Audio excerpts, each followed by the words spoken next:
We have arrived in the town of Kojonup. That's Grant, almost 6 feet tall by that back wheel. This sheep statue recognizes Kojonup to be the first shire with 1 million sheep. This is the Kokoda memorial statue. This soldier is the Kokoda warrior. Kojonup Memorial Hall, built in 1926. Finding the heritage map trail to be a little bit difficult because there is a lack of signs. This tree was mounted on this site as a tribute to the 8 Aborigines who on February 28, 1837, directed surveyor Alfred Hillman and party to nearby freshwater spring, which they called Kojonup. It demonstrates an Aboriginal method of climbing a tree by means of notches cut into the trunk for each step. The intention being in this case to raid a beehive. We have the whole tree with all those notches visible. Kojonup Military Barracks. This was built in 1845 by soldiers of the 51st Regiment. These 2 peppercorn trees were planted here at the barracks at 1902. The old post office, built in 1897. Anglican church, erected in March 1911. This is St. Bernard's Church, built in 1913. The old Royal Hotel, it was built in 1926. This is Cornwall House, built in 1915.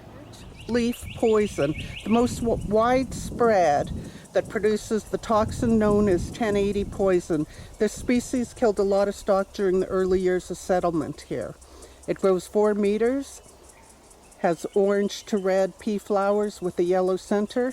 Many native animals are resistant to the poison. The plant is extremely toxic. Do not touch. Entering the rose garden maze.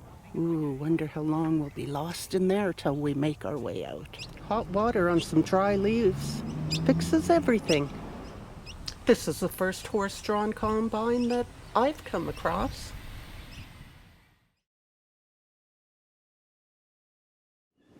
We rolled into the town of Dumbleyung in the northern part of the Great Southern region of Western Australia and learned that water speed world record attempts and success was made on Lake Dumbleyung by Donald Campbell in his boat, the Bluebird, in 31st December 1964. This is a replica of the Bluebird that was created to commemorate the 50th anniversary of the setting of the world water speed record of 277 miles an hour, which is apparently about 444 kilometers per hour.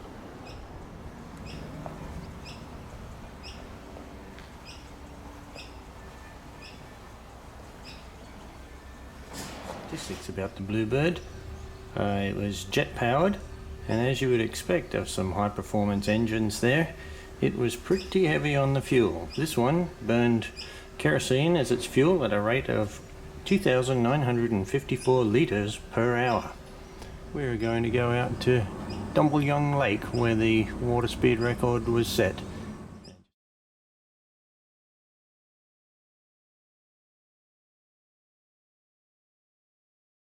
Up on Pussycat Hill above Lake Dumbleyung, there's a little plaque with an image of a bluebird on it, and at the exact time that the speed record was set at 3:43 in the afternoon on December 31st,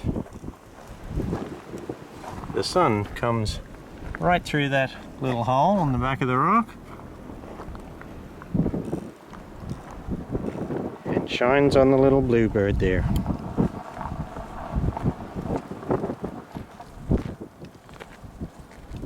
Commemorating the exact moment that the record was set.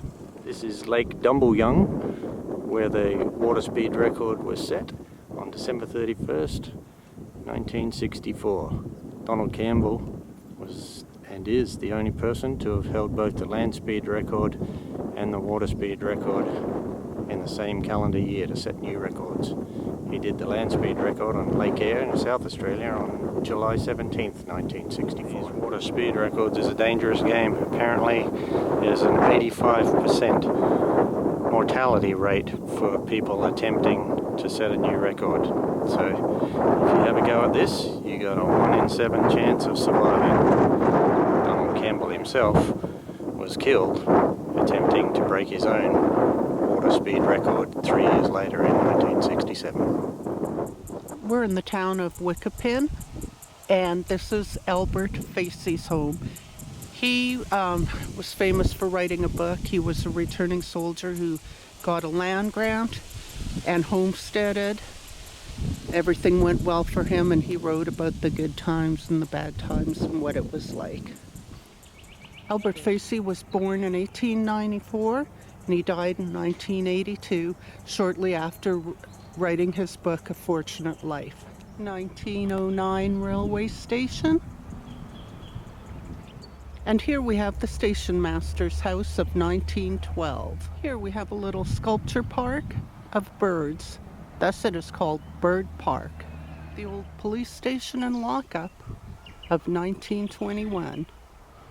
Wickepin Post Office, 1912. We are at the beginning of the gnome garden. Wait till you see all the gnomes. Wow, this is the biggest gnome home I've ever seen. Goes on forever. Buddha gnomes. They must have every gnome known at the happy little worm farm. So sad we've came to the place where broken gnomes go to rest. Some of you may want to fast forward this part. Pull up your pants, bad gnomes. Naked gnomes. Nudist gnomes. Nude sunbathing gnomes.